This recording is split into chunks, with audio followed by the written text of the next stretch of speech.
The Bhagavad Gita by Sri Purohit Swami. Chapter 1 The Despondency of Arjuna. The king Dhritarashtra asked, O Sanjaya, what happened on the sacred battlefield of Kurukshetra, when my people gathered against the Pandavas? Sanjaya replied, the prince Duryodhana, when he saw the army of the Pandavas paraded, approached his preceptor Guru Drona and spoke as follows.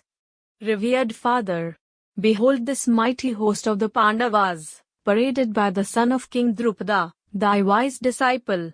In it are heroes and great bowmen, the equals in battle of Arjuna and Bhima, Yuyudhana, Virata, and Drupada, great soldiers all.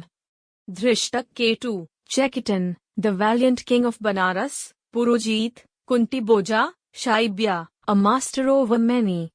Yuddhamanyu, Uttamoja, Sobhara and the sons of Draupadi, famous men.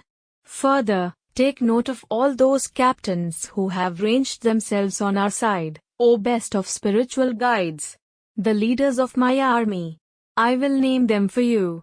You come first, then Bhishma, Karna, Kripa, great soldiers, Ashwatthama, Vikarna and the son of Somadhatta, and many others, all ready to die for my sake, all armed, all skilled in war. Yet our army seems the weaker, though commanded by Bhishma, their army seems the stronger, though commanded by Bhima. Therefore in the rank and file, let's stand firm in their posts, according to battalions, and all you generals about Bhishma. Then to enliven his spirits, the brave grandfather Bhishma, eldest of the Kuru clan, blew his conch, till it sounded like a lion's roar. And immediately all the conches and drums, the trumpets and horns, blared forth in tumultuous uproar. Then seated in their spacious war chariot, yoked with white horses, Lord Shri Krishna and Arjuna sounded their divine shells. Lord Shri Krishna blew his Poncho Jonno and Arjuna his Devdatta, brave Bhima his renowned shell, Pondra. The king Dharmaraja, the son of Kunti, blew the Ananta Vijaya, Naklu, and Sahadev, the Sughosh and Mani Pushpaka, respectively. And the Maharaja of Banaras, the great archer, Shikhandi, the great soldier, Dhrishtadyumna, Virata, and Satyaki, the invincible. And O King Drupada, the sons of Draupadi and Sobhadra, the great soldier, blew their conches. The tumult rent the hearts of the sons of Dhritarashtra, and violently shook heaven and earth with its echo. Then beholding the sons of Dhritarashtra, drawn up on the battlefield, ready to fight, Arjuna, whose flag bore the Hanuman, raising his bow, spoke this to the Lord Shri Krishna, O infallible Lord of the earth, please draw up my chariot betwixt the two armies, so that I may observe those who must fight on my side, those who must fight against me, and gaze over this array of soldiers, eager to please the sinful sons of Dhritarashtra. Sanjaya said, having listened to the request of Arjuna, Lord Shri Krishna drew up his bright chariot exactly in the midst between the two armies. Whither Bhishma and Drona had led all the rulers of the earth, and spoke thus, O Arjuna, behold these members of the family of Kuru assembled.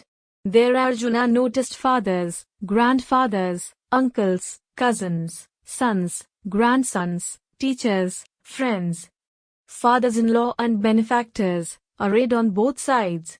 Arjuna then gazed at all those kinsmen before him, and his heart melted with pity and sadly he spoke, O my lord, when I see all these, my own people, thirsting for battle, my limbs fail me and my throat is parched, my body trembles and my hair stands on end.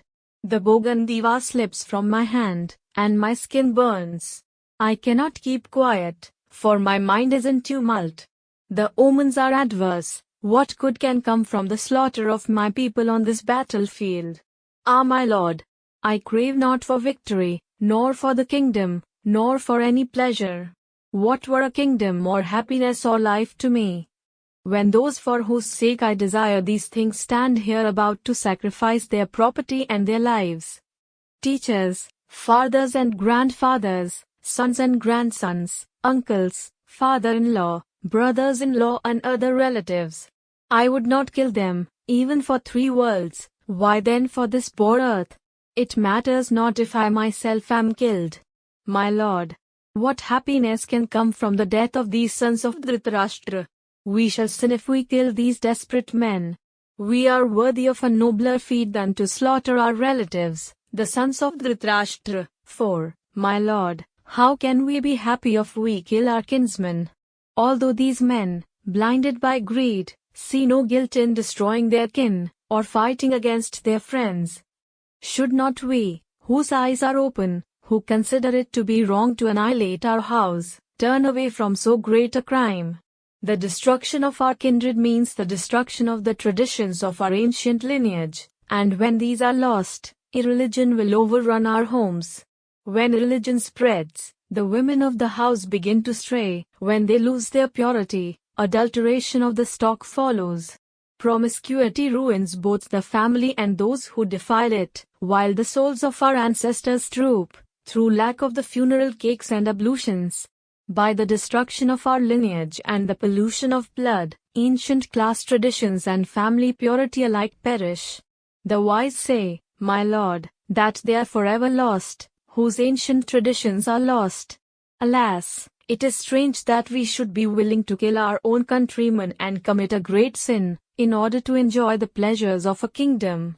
If, on the contrary, the sons of Dhritarashtra, with weapons in their hand, should slay me, unarmed and unresisting, surely that would be better for my welfare.